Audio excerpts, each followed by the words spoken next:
ನಮಸ್ಕಾರ, ಕರಾವಳಿ ಸಮಾಚಾರಕ್ಕೆ ಸ್ವಾಗತ. ನಾನು ನಿಮ್ಮ ಅರ್ಜುನ್ ಮಲ್ಯ.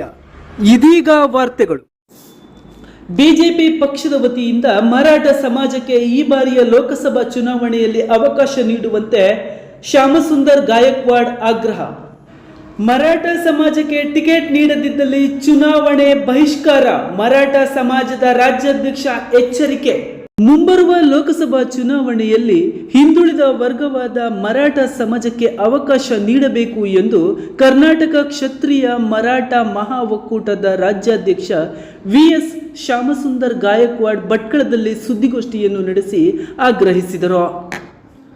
ಜನವರಿ 22ರಂದು ಅಯೋಧ್ಯೆಯಲ್ಲಿ ರಾಮ ಮಂದಿರ ಉದ್ಘಾಟನೆಗೊಳ್ಳುವ ಹಿನ್ನೆಲೆಯಲ್ಲಿ ಮುಂಡುಗೋಡಿನ ಸಾಲಗಾಂವ್ ಮಠಾಧೀಶರಾದ ಶ್ರೀ ವಿರೂಪಾಕ್ಷ ಮಹಾರಾಜ ಸ್ವಾಮೀಜಿಗಳ ಸಹಿತ ಬನವಾಸಿಯಿಂದ ರಾಮರಥ ಯಾತ್ರೆಯನ್ನು ಕೈಗೊಂಡಿದ್ದು, ರಾಮ ರಥಯಾತ್ರೆ ಭಟ್ಕಳ ತಲುಪಿದ ಸಂದರ್ಭದಲ್ಲಿ ಭಟ್ಕಳ ಖಾಸಗಿ ಹೋಟೆಲಿನಲ್ಲಿ ಪತ್ರಿಕಾಗೋಷ್ಠಿಯನ್ನು ನಡೆಸಿದ ರಾಜ್ಯಾಧ್ಯಕ್ಷ ವಿ.ಎಸ್.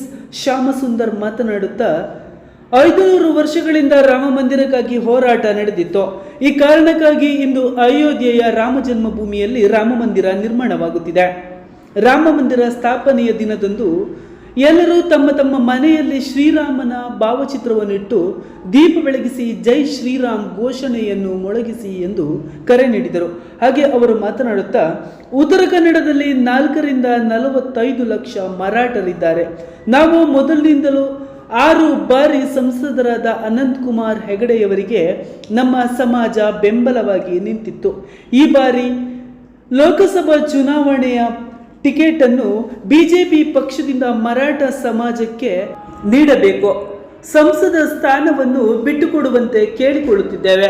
ಬಿಜೆಪಿ ಹೈಕಮಾಂಡ್ ಈ ಬಾರಿ ಮರಾಠ ಸಮುದಾಯದವರನ್ನು ಸಂಸತ್ ಚುನಾವಣೆಗೆ ಅಭ್ಯರ್ಥಿಯನ್ನಾಗಿ ಮಾಡಬೇಕು.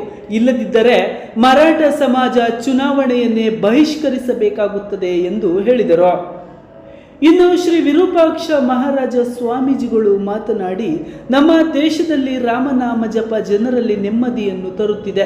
ಜೈ ಶ್ರೀರಾಮ್ ಎಂಬ ಘೋಷಣೆ ಜಗತ್ತಿನ ದುಷ್ಟಶಕ್ತಿಯನ್ನು ನಾಶ ಮಾಡುತ್ತದೆ. ಪ್ರತಿಯೊಬ್ಬರ ಮನೆಯನ್ನು ನಾವು ದೇವಾಲಯ ಮಾಡಿಕೊಳ್ಳಬೇಕು ಎಂದು ಹೇಳಿದರು. ನಾವು ಮರಾಠ ಸಮಾಜದವರು ಈ ಕರ್ನಾಟಕದ 50 ಲಕ್ಷಕ್ಕೂ ಹೆಚ್ಚು ನಾವು ಮರಾಠ ಸಮಾಜ ರೈತಾಪಿ ಜನಗಳಾಗಿ ಬಡತನದಲ್ಲಿದ್ದು ಆರ್ಥಿಕವಾಗಿ, ಸಾಮಾಜಿಕವಾಗಿ, ರಾಜಕೀಯವಾಗಿ, ಶೈಕ್ಷಣಿಕವಾಗಿ ಭಾಳ ಹಿಂದೆ ಇದ್ದೀವಿ. ನಮ್ಮದು 3Bಯಿಂದ 2A ಮಾಡಬೇಕು ಅಂಥೇಳಿ ಸುಮಾರು 20 ವರ್ಷಗಳಿಂದ ಹೋರಾಟ ಮಾಡ್ಕೊಂಡು ಬರ್ತಾ ಇದ್ದೀವಿ. ಹಿಂದೆ ಇದೇ ಮುಖ್ಯಮಂತ್ರಿಗಳು ಸಿದ್ದರಾಮಯ್ಯನವರು ಸಹ ಕೇಳ್ಕೊಂಡಾಗ ಅವರು ನಮಗೆ ಅನ್ಯಾಯ ಮಾಡಿದ್ರು, ಅವ್ರು ಮಾಡ್ಕೊಳ್ಳಿಲ್ಲ. ಮಾಡ್ತೀನಿ ನಮಗೆ ಕಾಲ ತಡೆದ್ರು. ಯಡಿಯೂರಪ್ಪನವರು 2 ಬಾರಿ ಮುಖ್ಯಮಂತ್ರಿ ಆದರೂ ಮಾಡ್ಕೊಡ್ತೀನಿ ಅಂತ ಹೇಳಿ ಅವರು ಸಹ ಮಾಡ್ಕೊಳ್ಳಿಲ್ಲ.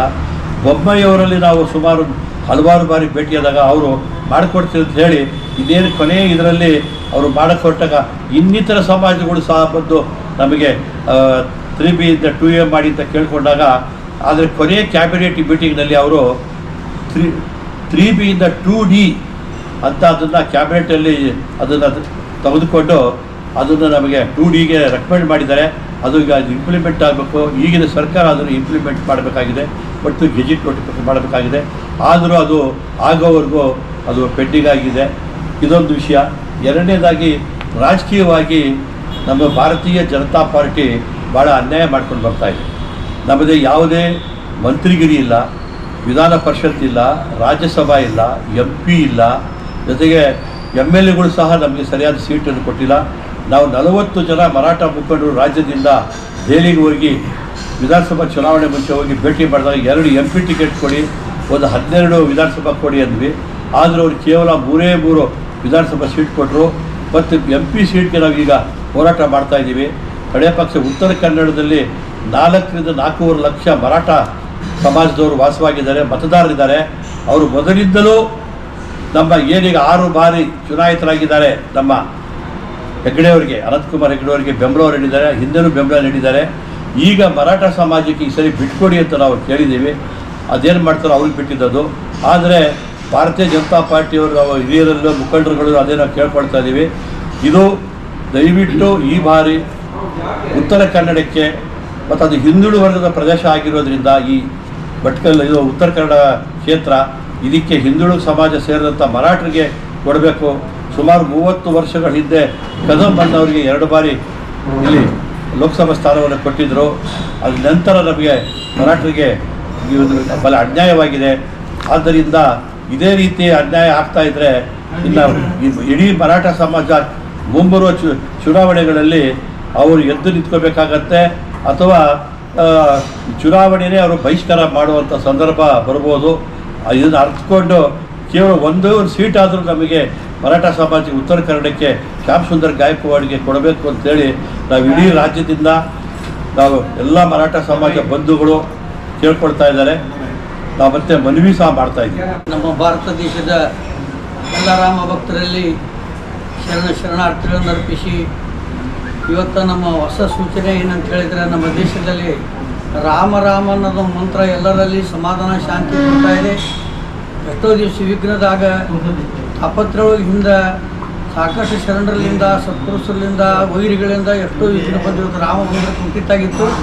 ಇವತ್ತು ಸ್ಥಾಪನೆ ಆಗುವಂಥದ್ದು ದೇವರು ಇವತ್ತು ಪ್ರತಿ ರಾಮ ರಾಜ್ಯ ಆಗುವಂಥದ್ದು ಭಗವಂತ ನಮಗೆಲ್ಲರೂ ಮಾಡಿಬಿಟ್ಟು ಪ್ರತ್ಯಕ್ಷ ಎಲ್ಲರೂ ಹೃದಯ ರಾಮ ಅಂದ್ರೆ ಆತ್ಮರಾಮ, ಆತ್ಮದೊಳಗೆ ನಿಮ್ಗೆ ರಾಮ ಆ ಮಂತ್ರವನ್ನು ಜಪಿಸೋದು. ಯಾವಾಗ ನಾಮಸ್ಮರಣೆ ನವವಿಧ ನವವಿಧ ಭಕ್ತಿಯೊಳಗೆ ಶ್ರವಣ ಭಕ್ತಿ, ಕೀರ್ತನ ಭಕ್ತಿ, ನಾಮಸ್ಮರಣೆ ಭಕ್ತಿಯೊಳಗೆ ಮಾಗ ಝಾಲೆ ನಿರೂಪಣ ಅಠಾವೆ ಭಕ್ತಿ ಚೇ ಲಕ್ಷಣ ಆತಾಯಿಕ ಸಾವಧಾನ ಭಕ್ತಿ ನವಮಿ ಅಂತ 9 ಭಕ್ತಿ ನಮ್ಮ ರಾಮನಲ್ಲಿ ಅದಾವೆ. ಅದರೊಳಗೆ ನಾವೇನು ಮಾಡಬೇಕಾಗಿತ್ತು? ನಾಮಸ್ಮರಣೆ ಹೆಚ್ಚಿಗೆ ಮಾಡಬೇಕಾಗಿತ್ತು. ಕುಂತಲ್ಲೇ ನಿಂತಲ್ಲೇ ಹೋದಲ್ಲೇ ಬಂದಲ್ಲೇ ಚಾಲ್ತಾ ಬೋಲ್ತಾ ದಂದ ಕರಿತಾ ಸುಖಿತ ನಾಮಸ್ಮರಣೆ ಎಲ್ಲರಿಗೂ ಬರಬೇಕು. ಆ ಧ್ಯಾನ ಒಟ್ಟರು ಕುಳ್ಕೊಂಡು ಏಕಾಗ್ರತೆ ದೇಶದಲ್ಲಿ ಆಕಾಶ ಮುಟ್ಟುವಂಥ ಜೈ ಶ್ರೀರಾಮ್ ಅನ್ನೋದೊಂದು ಶಬ್ದ, ಆ ಸ್ಮರಣೆ ಜಗತ್ತಿಗೆ ಕಟ್ಟುವಂಥ ಎಂಥ ಒಂದು ದುಷ್ಟ ಶಕ್ತಿಗಳನ್ನು ನಾಶ ಮಾಡಿ ನಮ್ಮನ್ನು ಪತಿತರನ್ನೆಲ್ಲ ಪಾವನ ಮಾಡೋದು. ಅದಕ್ಕೆ ರಾಮ ಅಂದರೆ ಪತಿತೋಂಕ ಪಾವನ್ ಬನ್ಯಾಯನ ಕವನ್ ಅಂತ ರಾಮನ ನಾವು ನಮ್ಮ ಮನೆಯೊಳಗೆ ಮನೆಗೂ ಪ್ರತಿಯೊಬ್ಬರು ಮನೆಯನ್ನ ದೇವಾಲಯ ಮಾಡಬೇಕು. ನಾವು ರಾಮ ಅಂತಂದ್ರೇನು? ನಿಮ್ಮಲ್ಲಿ ಆತ್ಮ ಐತಿ, ನಿಮ್ಮಲ್ಲಿ ಜೀವಾತ್ಮ ಐತಿ, ನಿಮ್ಮಲ್ಲಿ ಪರಮಾತ್ಮ ಐತಿ. ನಿಮ್ಗೆ ಅಯೋಧ್ಯಕ್ಕೆ ಹೋಗಿಲ್ಲ ಅಂದರೆ ನಿಮ್ಮ ಮನೆಯೊಳಗೆ ಅವತ್ತ 22ನೇ ತಾರೀಕು ದಿವಸ ನೀವು ರಾಮನ ಸ್ಮರಣೆ ಮನೆಯವರು ಪ್ರತಿಯೊಬ್ಬರು ಮಾಡಿ ಎಲ್ಲರೂ ಹಬ್ಬ. ಸಾಧು ಸಜ್ಜನರೊಳು ಆಡುವುದೇ ಹಬ್ಬ, ವೇದಾಂತದ ಅರ್ಥವ ತಿಳಿಸುವುದು ಹಬ್ಬ. ಹಂಗೆ ಸಾಧು ಸಜ್ಜನರು ಸತ್ಪುರುಷರು ಎಲ್ಲ ಬದ್ಧ ಜೀವಿಗಳು ಮುಮುಕ್ಷಿಗಳು ಆದಂಥವ್ರು ಪ್ರತಿಯೊಬ್ಬರೂ ನಾವು ಅವತ್ತು ಧ್ಯಾನ ಮಾಡೋಕ್ಕೆ ಸರ್ವರಿಗೆ ಹಕ್ಕು